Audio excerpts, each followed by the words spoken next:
For many reasons, the Nintendo Switch arguably offers the greatest first-party software lineup of any Nintendo console. While the company's biggest IPs have indeed headlined this, Nintendo has been no stranger to reviving series from its storied history on the Nintendo Switch. We've seen IPs long left dormant return with massive new entries, and even popular IPs take on a whole new level of success. One series revived throughout the lifetime of Nintendo Switch is Famicom Detective Club, which received a pair of remakes on Switch after over 3 decades. The origins of Famicom Detective Club lie with the Famicom in 1988. 2 games released acting as a duology, The Missing Heir and The Girl Who Stands Behind. These are the 2 games that were remade for Switch in 2021, with the gorgeous new art style and retooling of core elements. Before these remakes, the Famicom Detective Club series never made it outside of Japan, with only a few virtual console appearances in the region after its Famicom release. There was even an exclusive Satellaview game in the series that released in 1997. Alongside many, I was overjoyed with the remakes, never expecting to have an opportunity to play the series. While I did not expect any further entries due to its niche nature, I was content with at least finally getting an English translation of the popular detective series. However, Nintendo had other plans. Out of nowhere, the company tweeted an obscure video showcasing a man with a bag on his head, only sharing #WhoIsEmio. While I considered that it could be a new IP, I held out hope for something related to the FDC games, and I could not have been more happy with the reveal. Famicom Detective Club is back with a new entry, Emio, the Smiling Man.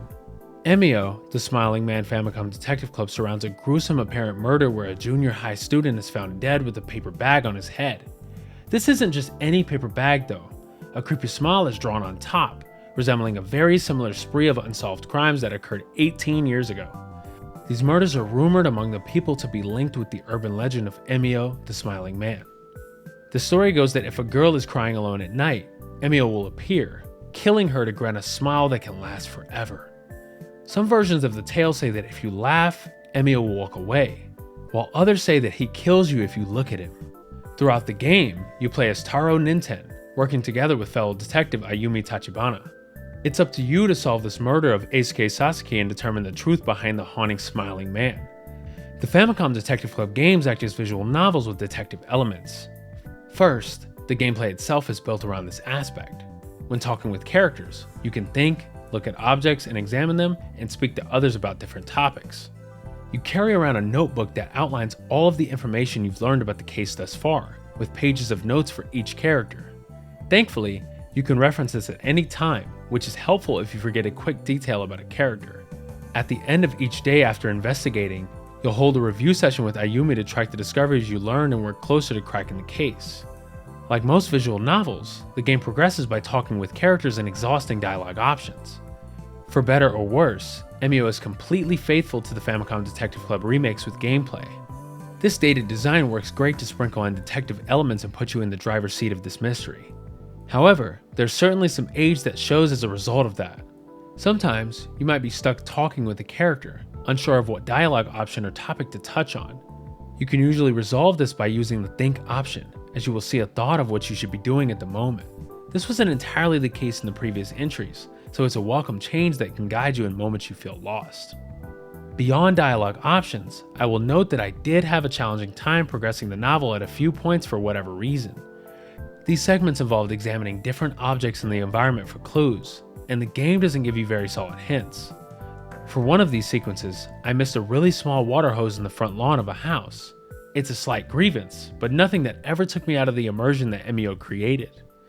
That immersion maintains itself throughout the entire length of the game, as the story grips you right at the beginning and doesn't let go. The narrative that Yoshio Sakamoto and Kaori Miyachi were able to craft is one of the most captivating stories that Nintendo has put out in recent memory. Between play sessions, all I could think about was Emio. Who could the perpetrator be? What would I discover in the next chapter? I questioned everyone, not sure who to trust with this intricate mystery. And even despite my suspicions, I could not have foreseen the ending and its unfolding. Make no mistake, this is a slow burn story. At times, you might find yourself lost in tracking down Emio. A few pieces of the puzzle might seem detached from the main story, but Nintendo manages to intertwine all these moments with deep and twisted themes into a massive payoff at the end. Ultimately, this pacing creates a tension that had me pouring through my thoughts as I progressed. This slow burn nature won't fit everyone's taste, but I finally look back on my time with the game, undoubtedly satisfied with the plot. The character writing is also fantastic, with so many engaging dynamics displayed throughout the game. I found immense enjoyment in each interaction, whether Kamihara and Taro bantering in the car or Ayumi and Fukuyama chatting at the cafe. The game has a well-rounded cast of characters, with everyone receiving ample screen time. Even the characters without much screen time, like Junko and Megumi, deliver strong moments. While you might be kept in suspense about certain characters here and there, the ending wraps up each arc in an extremely satisfying way. I was delighted to see how Sakamoto and Miyachi seamlessly integrated lighthearted moments within such a dark story.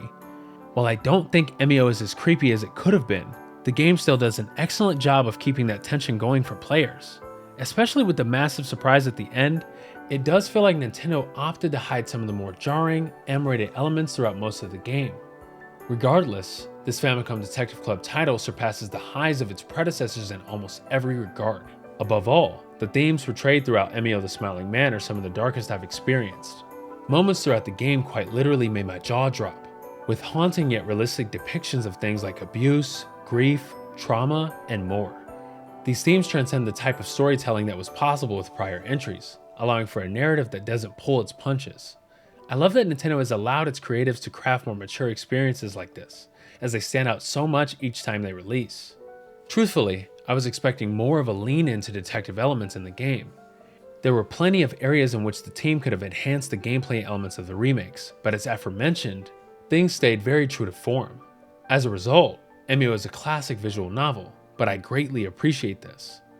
I think some players who don't play many visual novels will come away disappointed from the gameplay elements in Emio, mainly due to the fact that the protagonist's role as a member of the Utsuki Detective Agency is simply a vessel to tell this story. Again, this was not an issue for me, as I played for the story, not the gameplay. However, I understand why players may be frustrated with this. In the future, if Nintendo wanted to expand the gameplay elements, I would like to see things like clue examinations, evidence boards, and more things of that sort. Another key area of excellence is presentation. Emio the Smiling Man features gorgeous character art and animation. Characters are highly detailed, with expressive animation that elevates every scene. I was also very impressed with the background art. Each scene you visit feels alive, with individuals moving, talking, and going about their daily lives in the background. This level of detail doesn't happen too often in the visual novel space, so it's much appreciated. Overall, the presentation is spectacular.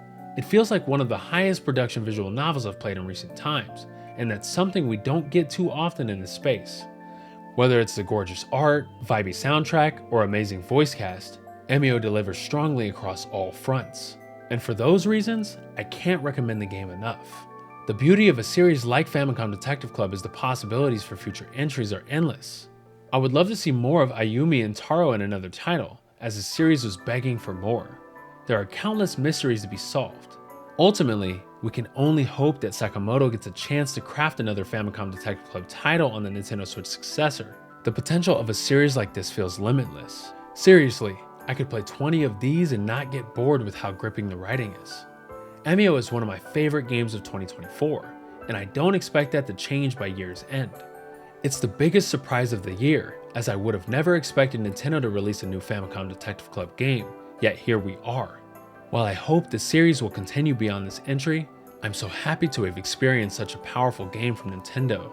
The original games inspired an entire generation of visual novels in Japan, and I have no doubt that Emio the Smiling Man will do the same in 2024.